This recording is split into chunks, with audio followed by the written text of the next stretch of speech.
Isang mapagpalang araw sa inyong lahat. Tawagin niyo po akong Max at kasalukuyang nakatira ko dito sa Quezon City. Kasama yung aking mag-ina. Taga dito po kasi yung asawa kong tawagin nating Dina. 1998, Tubong Batangas po talaga yung aking mga magulang. At doon na rin po kami ipinanganak ng mga kapatid ko na tawagin nating Benny at Andrew. Hanggang sa magkaisip nga kami at mag-aral. Mula sa syudad ay napilitan kaming umuwi noon at manirahan sa isa sa mga pamanang bahay ni Lola. Bilang yung tatay ko nga yung nag-iisang anak nito. At tagapagmana rin ng lahat ng mga naiwan nito. Kalaki pa rin po nito yung ilang maliliit na lupa na taniman ng mga gulay. At paniguradong mapapakinabangan nga naming mag-anak. Nung unang dating namin sa lugar na yon, ay napansin na nga namin na tila walang bahay na malapit sa lugar. Kundi wala man lang kaming nakita na kahit kubo man lang na malapit talaga sa amin. Talagang nag-iisa lamang yung bahay na yon sa parting yon ng lugar. Nang makarating nga kami sa bahay ni Lola, ay nakaramdam nga kaming magkapatid ng kakaiba. At hindi namin maipaliwanag. Pero hindi naman yon binigyan ng importansya. At inisip na lang namin kaya ganon ay dahil hindi nga kami sanay sa liblib na lugar. Kupas na nga rin yung kulay ng bahay na yon at halata namang napabayaan na nga ng matagal na panahon. Ngunit kung hindi nga ito kaayaya sa labas ay kabaliktaran naman yung nasa loob. Dahil maayos pa po yung nasa loob. Sa katunayan pa nga, ay nakatakip ng mga kumot at malalapad na mga puting tela yung mga muebles sa bahay upang hindi kapitan ng mga alikabok o kaya ipamahayan ng mga insekto na maaaring makasira dito. Dahil sa anong oras na nga kami dumating sa bahay, minabuti na lang po naming mag-anak na matulog at ipagpabukas na lang yung paglilinis at pag-ayos. Hindi ko alam yung magiging pakiramdam ko nang magkaroon ako ng sariling kwarto. Sa bahay kasi namin dati sa syudad ay magkakasama po kaming magkapatid sa isang kwarto. Pasado 11:00 na nga ng gabi habang natutulog ako sa kwarto kong malikabok pa, ay ginising ako ng kung anong pakiramdam. Kagaya nga ito sa pakiramdam ko kanina nang dumating kami. Para bang may kung sinong nakatingin mula sa kung saan. Kaya naman pabigla nga akong balikwas noon ng tayo mula sa pagkakahiga nang makarinig ako ng tila malalim na paghinga sa hindi kalayuan. Agaran nga akong napalingon noon sa bintanang nakabukas. Napakunot naman ako ng aking noo sa pagtataka kung paano nga ba nangyari yon sa pagkakatanda ko.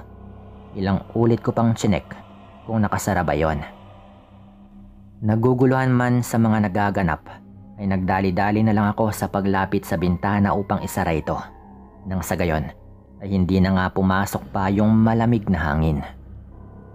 Nang isasara ko na nga yung bintana, ganoon na lamang yung gulat ko nang makakita ko ng isang malaking ibon sa may labas na nakadapo sa matabang puno ng mangga sa harapan lang din ng bahay. Nung una inakala kong walang laman yon, pero nung pagkatitigan ko ay nagmulat nga ito ng mata at humuni ng makailang ulit. Lalo pa akong natakot nang makita ko yung mapupulang mga mata ng nilalang habang pinapagaspas yung kanyang malapad na mga pakpak. Napayuko na lamang ako sa takot nang makita ko na tila lumingon sa akin yung ibon. Habang nakayuko at takot na takot, ay pinilit kong tumayo nang marinig kong tila tumigil na nga sa paghuni yung ibon. Iniangat ko yung ulo ko at pasilip-silip na hinanap ito sa puno kung saan nga ito nakadapo kanina. At para bang naibsan yung takot na nararamdaman ko nang mapansin kong wala na nga doon yung ibon. Kaya naman nagdali-dali na nga ako upang isara yung bintana sa kwarto. Bago ko tuluyang maisara yung bintana, ay biglang pumutak yung ibon sa harapan ng ubod ng lakas. Sa harapan ko mismo. Dahilan para matumbang ako sa pagkabigla. At halos mawalan nga po ako ng malay noon. Pero agara naman po yung umalis. Kaya pinilit ko na lang na makatulog. Kinabukasan ng sumunod na araw, ay nagising ako sa malakas na mga katok ng nakababata kong kapatid. Dali-dali akong bumangon habang inaalala kung ano nga bang nangyari sa akin kagabi. "Kuya, almusal na raw, sabi ni nanay at tatay, halika na." Bungad pa nga sa akin ng kapatid ko. Agaran din naman akong sumama sa kanila at sabay-sabay na nga kaming bumaba patungo sa may kusina ng bahay. Habang kumakain kami nila nanay at tatay, ay ganoon na lamang yung gulat ko nang marinig yung kuwento ni Benny. Nay, kagabi po, may nakita po akong weirdong matandang babae sa may labas ng bahay. Sinubukan ko pa nga pong tanungin mula sa kwarto ko pero hindi po ito sumagot. Bagkus ay nakatitig lang po ito sa akin at hindi kumikibo. Lumabas pa nga po ako ng bahay upang kausapin yung matanda Ngunit wala na rin po ito paglabas ko ng bahay. At sa halip, isang maitim na ibong panggabi na lamang yung naabutan ko doon. Saad pa nga po niya kay nanay na nagsisimula na ring mag-alala. Sino kaya yung matandang yon? Bakit oras na nga siya ng gabi ay nagpunta pa dito? Wika naman ng tatay ko. Baka naman matalik na kaibigan ng nanay nung nabubuhay pa ito. Ninais lang na bumisita. Pasubali naman ni nanay. Nang marinig ko nga yung sinabi ng kapatid kong malaking ibon, doon nga bumalik sa akin yung takot na aking naranasan kagabi. Nung makasalamuha ko nga yung itim na ibon, pinili ko na lang na hindi ito sabihin sa aking mga kapatid dahil baka magdulot pa sa kanila ng takot. Marami kaming ginawa nung araw na yon. Naglinis ng bahay, nagayos ng mga gamit ni Lola na hindi na gagamitin. At nagpalit rin ng mga kortina para naman kahit papano ay magkaroon ng buhay yung lumang bahay ng yumao naming lola at lolo. Habang nagbubungkal kami ni tatay ng lupa upang taniman sana ng gulay, may nakita ako noong 2 batang lalaki sa hindi kalayuan na naglalaro ng saranggola. Nagpaalam nga ako sandali kay tatay noon upang puntahan yung mga yon at kausapin na rin. Nang makalapit ako sa kanilang dalawa, ay hinarap naman nila ako ng maayos noon at magalang na binati. Mawalang galang na ho, Manong. Kayo na po ba yung bagong nakatira sa bahay ng matandang si Aling Victoria? Tanong pa sa akin ng isa sa kanila. Oo, kami na. Bilang yung tatay ko nga yung kaisa-isang anak nila. At minana nga namin yung bahay niya at mga ari-arian. Saad ko naman po sa kanila. Ganun po ba? Naku, Manong, kung ako po sa inyo, hindi ako magtatagal dyan sa bahay dahil... Natigil po yung bata noon sa kanyang pagsasalita. Nang sikuhin nga siya, yung isa niyang kasamang halatang nakatatanda sa kanya na para bang pinipigilan siyang magsalita. Tatanungin ko pa sana sila ukol sa sinabi ng bata, pero dali-dali na nga silang tumakbo papalayo. Ngunit bago nga sila tuluyang makalayo, ay muling may sinabi sa akin yung bata noon. Yung lola mo, itanong mo sa tatay mo kung paano namatay. Seryoso pa nga po nitong Saad bago umalis. Hindi ko na hinabol yung mga batang yon at minabuti ko na lamang na bumalik kung saan nga yung tatay ko. Nang makarating ako sa kanya ay doon ko nga tinanong si tatay noon tungkol kay Lola Victoria at kung ano nga ba yung ikinamatay nito. Ayon naman kay tatay ay napabalitang aswang daw yung kanyang nanay noon matapos daw may pasa sa kanya yung sumpa ng pagiging aswang. Pero hindi naman daw yon paniniwalaan dahil ni minsan daw ay wala naman daw siyang nakitang kakaiba sa kanyang ina o kung anumang pagbabago sa ugali nito. Kaya naman inisip na lang niya na walang katotohanan yung mga balitang yon at puro paninira lamang ng mga taong merong galit sa kanya. Pero isang araw daw, nagkaroon nga ng matinding pagtatalo yung kanyang mga magulang na umantong sa pag-alis nila ng kanyang tatay at doon na nga sila nanirahan sa Maynila hanggang lumipas yung mga panahon. Sinubukan daw niyang dalawin yung nanay niya pero palagi raw siyang sinasabihan ng kanyang ama na yung nanay daw nakilala niya ay matagal ng patay. Hindi naman naniniwala yung tatay ko sa mga sinabi ng kanyang ama syempre. At ganoon na lamang yung panlulumo niya nang may isang kaanak nga yung nagkumpirma nito sa kanya. Kaya hanggang magkapamilya nga raw si tatay ay hindi siya umuwi sa probinsya nila. Pero makalipas yung mahabang panahon ay hindi daw niya inaasahang doon nga kami titira sa dating bahay nila. Sinubukan ko namang tanungin yung tatay ko noon kung nakita niya ba yung mga labi ni Lola. Pero napailing lamang po ito at nagbitaw ng isang buntong hininga. Ilang saglit pa, nakasamyo nga kami ni tatay ng kung anong bagay na ubod ng baho. Dahil sa hindi na nga namin kinaya yung amoy na yon, ay napilitan po kaming umalis noon.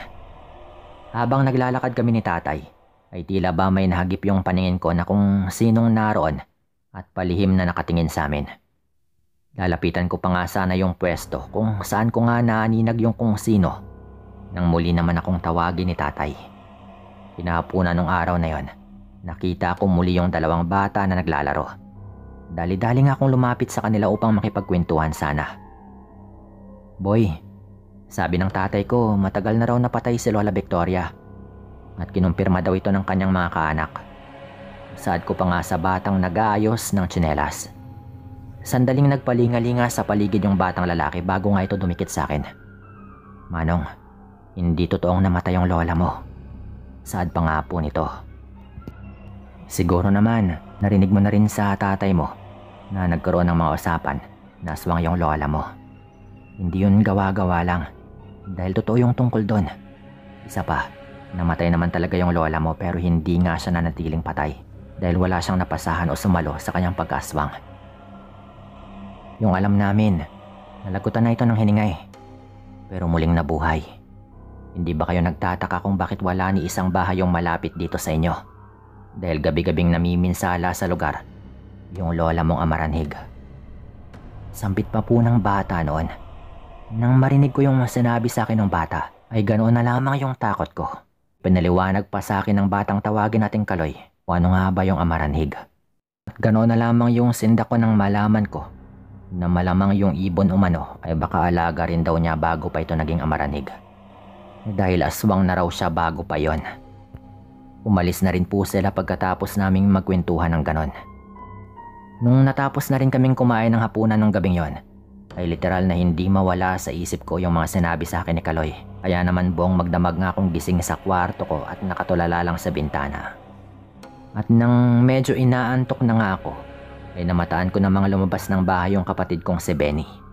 Hindi ko siya nakita kung saan dumaan pero dahil sa pag-aalala, ay dahan-dahan din akong lumabas ng bahay upang sundan ito. Natatanaw kong naglalakad si Benny na parang merong sinusundan. Kaya naman nung makahabol na ako sa kanya, agaran kong kinapitan yung braso nito at tinanong ko kung saan ba ito pupunta. Dahil naggulat nga ito, ay napasigaw pa nga siya ng bahagya bago humarap sa akin. Nung tanungin ko kung sino nga ba yung kanyang sinusundan, agaran po niyang tinuro sa akin yung matandang babae noon. Yung matindi pa, tumingin po ito sa amin at parang inaaya po nito kaming sumama sa kanya. Parang may kung ano ring hipnotismo na bumalot sa amin noon ng kapatid ko. Kaya naman kusang gumalaw yung mga tuhod namin noon at naglakad papalapit sa matanda. Halos panawan nga ako ng ulirat nang makita rin namin ni Benny nang malapitan yung mukha ng matanda. Para po yung naagnas na hindi ko rin maintindihan at talagang may amoy po siyang kakaiba na parang masusuka na nga po ako noon. Yung matindi pa, lumapit po ito sa amin at dali-dali po kami nitong sinakal. Dito ay nagsimula na po akong matakot ng todo.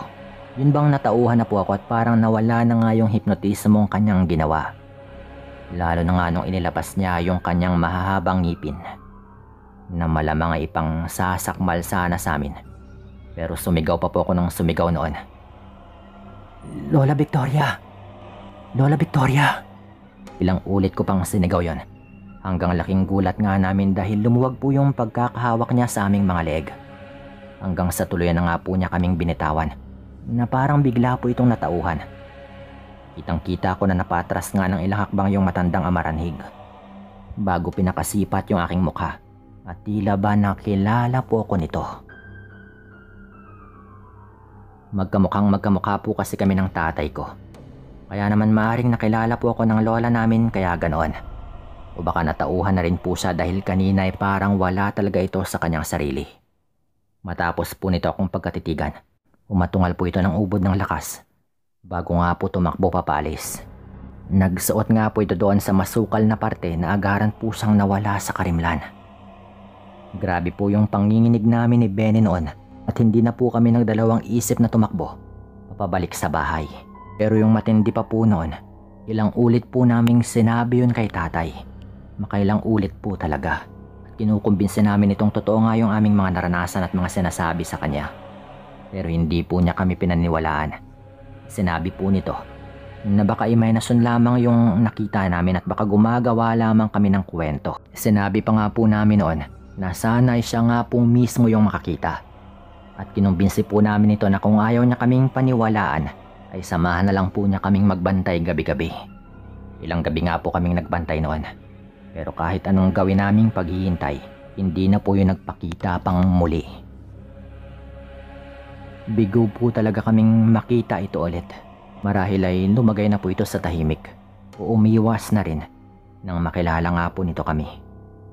Hindi ko alam kung ano ba yung dapat kong maramdaman, pero mas maigi na rin siguro yun upang matahimik na rin kami. At binaon na rin po namin sa limot ni Benny yung aming mga naranasan. Alam ko rin po noon na kahit papano naniniwala rin naman talaga yung tatay ko. Pero ganun lang yung sinasabi nito dahil pilit niyang kinukumbinsi yung kanyang sarili na hindi totoo yung aming mga nakita. Hindi na rin po talaga naulit yung mga ganong pangyayari sa amin noon at nabuhay naman po kami ng matahimik.